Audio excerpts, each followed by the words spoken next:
শেখ হাসিনা গেলে পরে সেখানে তিনি কোনো সফরে গেলে পরে ওই মিছিলের মধ্যে কে বিক্ষোভ করেছে সে যদি বাংলাদেশে আসে তাহলে এয়ারপোর্ট থেকে সে গ্রেপ্তার হয়ে যায়।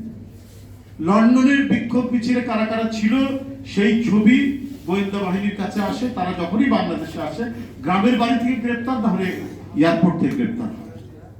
আর এই যে লক্ষ কোটি টাকা পাচার হচ্ছে, লুট হচ্ছে, ব্যাংক শূন্য, রাজকোষ শূন্য, আমরা তো শুধু দুজনের কথা শুনছি, সেনাপ্রধান আর প্রধান, পুলিশ প্রধান, তাদের যে রূপকথার কাহিনী শুনছি। আরো যারা এই সরকারকে নানাভাবে সাহায্য করেছেন, গুম খুন বিচার বহির্ভূত হত্যায় যারা লিপ্ত ছিলেন, তাদের কাহিনী তো আমরা কেউ জানি না। আমরা না জানলেও কথাগুলো তো মানুষের কাছে কাছে আছে। এটা হয়তো প্রকাশ্যে বিদেশি কোনো মিডিয়া এটাকে করেছে, প্রকাশ করেছে, কিন্তু আরগুলো যেগুলো জানা যায়নি।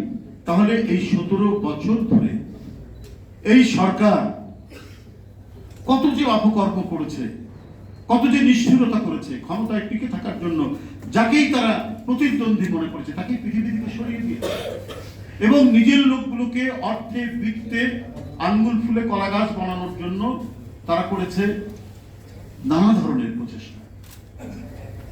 আজকে বিভিন্ন উন্নয়নের কথা বলে তাদেরকে সুযোগ দেওয়া হয়েছে। এই উন্নয়ন যে ফাঁপা, এই উন্নয়ন যে আসলে লোক দেখানো, সেটা তো এখন টের পাওয়া যাচ্ছে। 12 ঘন্টা 17 ঘন্টা বৃষ্টি হয়েছে, ঢাকায় হয়েছে আপনার মধ্যম সারির বৃষ্টি, উপকূলীয় এলাকাতে, দক্ষিণের উপকূলীয় এলাকাতে ভারী বৃষ্টি হয়েছে, ওখানকার কথা তো বললামই। কিন্তু ঢাকায় আজকে বহু জায়গায় প্রায় 17-18 ঘন্টা ধরে কোনো বিদ্যুৎ নেই, এবং আমাদের যে মেট্রো রেল করা হয়েছে এটা 10 মিনিট 15 মিনিট পর পরই বিদ্যুৎ যাচ্ছে। একটা প্রচন্ড খারাপ অবস্থা আপনার মেট্রো রেল। তার মানে উন্নয়ন যে সাস্টেনেবল হয়নি, উন্নয়ন যে টেকসই হয়নি, এবং এই উন্নয়নের ভেতরের গহ্বরে যে অনেক টাকা চুরি হয়ে গেছে, এটা এই সমস্ত ঘটনার মধ্যে দিয়ে প্রমাণিত হয়। আপনার এখন চলছে আন্তর্জাতিক গুম দিবসের একটা সপ্তাহ।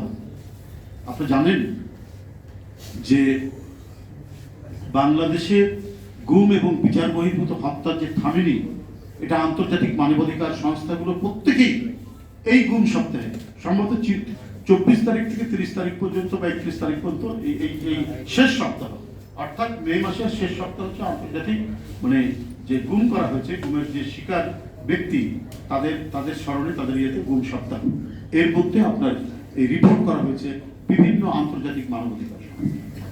আপনার ধরন বলতেছি, আগে গুম করে নির্দেশ করে দিত, গুম করার পর তার লাশ পাওয়া যেত, তারপরে গুম করে যারা ফিরে এসছে তারা সবাই ভয়ে কথা বলতো না, তার পরিবার কথা বলতো না, এবং পরিবারদেরকে গিয়ে স্থানীয় থানার পুলিশ কর্মকর্তারা যে ধমক দিয়েছে সেটাও সবাই জানে যে তোমরা কোনো কথা বলবে না বিদেশি সাংবাদিক বা সাংবাদিকদের কাছে।